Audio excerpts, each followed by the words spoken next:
మీ ఏలూరు చందన brothers shopping మాల్లో December 4వ తేదీ నుండి 23వ వార్షికోత్సవ క్రిస్మస్ మరియు సంక్రాంతి గ్రేట్ గిఫ్ట్స్ ఫెస్టివల్. ప్రతి 1499 రూపాయలు పైబడిన వస్త్రాల కొనుగోలుపై విలువైన ఉచిత బహుమతులు, వార్షికోత్సవ వరాల జల్లు, అద్భుతమైన స్పాట్ గిఫ్ట్లతో ఆనందాల వెల్లువ. ప్రతి ఒక్కరూ విజేతే. అన్ని రకాల వస్త్రాలు ఆఫర్లలోనే. Chandana brothers shopping mall, main Bazar, Eluru. నమస్తే, జర్నలిస్ట్ మీ కేఎంఆర్.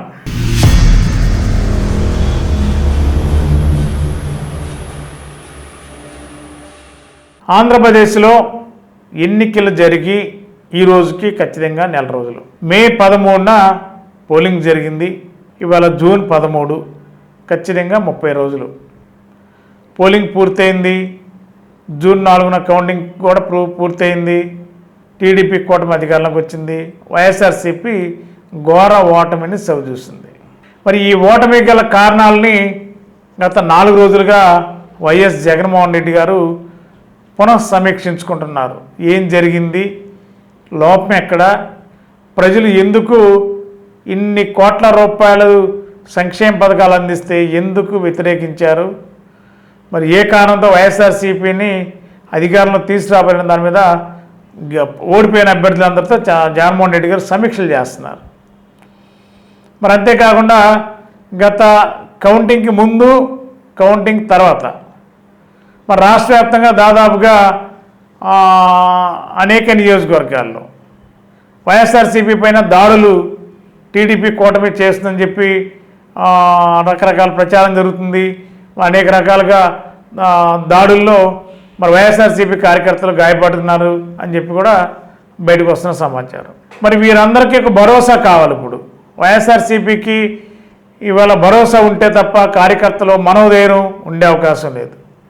కాబట్టి టీడీపీ కూటమి దాడులకు తెగబడుతుంది. కాబట్టి వైఎస్ఆర్సీపీ కార్యకర్తలు భవిష్యత్తు ఏంటనే దాని మీద ఆందోళన చెందుతున్న తరుణంలో వైఎస్ జగన్మోహన్ రెడ్డి గారు వీళ్ళందరికీ ఒక భరోసా, ఒక ధైర్యం కల్పించడానికి అతి త్వరలో, అంటే బహుశా బయట మనకు అందుతున్న సమాచారం అయితే జూలై 8 నుంచి రాజశేఖర రెడ్డి గారి జయంతి రోజు నుండి జగన్మోహన్ రెడ్డి గారు ఆంధ్ర రాష్ట్రంలో ఎవరైతే గాయపడ్డారో 40 నుంచి 50 మంది కార్యకర్తల్ని వారి కుటుంబాలకు వెళ్ళి ఓదార్చడం. గతంలో కాంగ్రెస్లో ఉన్నప్పుడు ఓదార్పు యాత్ర చేశారు. ఇప్పుడు వైసీపీలో కూడా అలాంటి ఓదార్పు యాత్రే జగన్మోహన్ రెడ్డి గారు చేయబోతున్నారు. ప్రతి కుటుంబానికి వెళ్ళి పరామర్శిస్తారని చెప్పి కూడా వైఎస్ఆర్సీపీ వర్గాల నుండి మనకు అందుతున్న సమాచారం. మరి ఈ నేపథ్యంలో మరి ఎప్పటి నుంచి ఆయన బయటకు వస్తారనేది క్లారిటీ లేదు. కానీ బయట ప్రచారం అయితే జూలై 8 అంటున్నారు. ఒకవేళ ఈ నెలలోనే బయటకు వస్తారా, లేకపోతే నెక్స్ట్ మంత్ ఆంధ్ర ప్రచారం జరుగుతున్నట్టు జూలై 8న వస్తారా అనేది క్లారిటీ లేదు. కాకపోతే ప్రజల్లోకి వెళ్ళాలి, వైఎస్ఆర్సీపీ కార్యకర్తలకి అండగా ఉండాలని వైఎస్ జగన్మోహన్ రెడ్డి గారు నిర్ణయించుకున్నట్టు తెలిసింది. పార్టీ ముఖ్య నేతల సమావేశంలో కూడా ఈ అంశాలపైన కీలకంగా చర్చిస్తున్నట్టు తెలిసింది. మరి జగన్మోహన్ రెడ్డి గారు రాష్ట్రంలో పర్యటిస్తే, ప్రజల్లోకి వస్తే, వైఎస్ఆర్సీపీ కార్యకర్తలు ఇళ్ల దగ్గరికి వెళ్ళి పరామర్శించే కార్యక్రమం స్టార్ట్ చేస్తే మరి ఎలాంటి స్పందన ఉండబోతుంది, వైఎస్ఆర్సీపీ క్యాడర్లో ఎలాంటి ధైర్యం వస్తుంది, లేదంటే వాళ్ళ అధినాయకుడు వస్తున్నాడు కాబట్టి కార్యకర్తలకు ఇంకేదైనా మనోధైర్యం పెరిగే అవకాశం ఉందా లేదా అనేది ఆ పార్టీ అధినేత జగన్మోహన్ రెడ్డి గారు పర్యటిస్తే తప్ప ప్రజల్లో కానీ వైఎస్ఆర్సీపీలో కానీ స్పందన ఏ విధంగా ఉండే అవకాశం ఉందనేది పర్యటించినప్పుడు మాత్రమే తెలిసే అవకాశం ఉంది.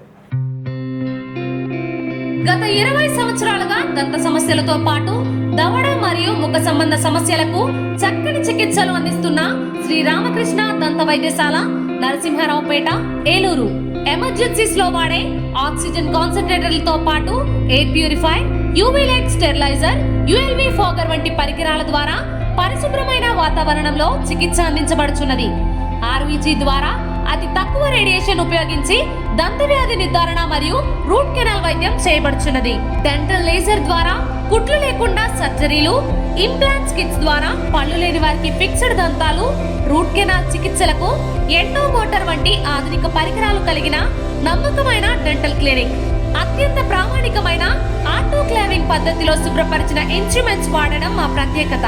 దంత సమస్యలకు చికిత్సతో పాటు విరిగిన దవడ మరియు ముఖ ఎముకలకు చికిత్స, ఎత్తు మరియు వంకర దవడ సర్జరీ, యాక్సిలో ఫేషియల్ వంటి చికిత్సలకు చిరునామా శ్రీ రామకృష్ణ దంత వైద్యశాల, వేములపల్లి రెసిడెన్సీ అపార్ట్మెంట్,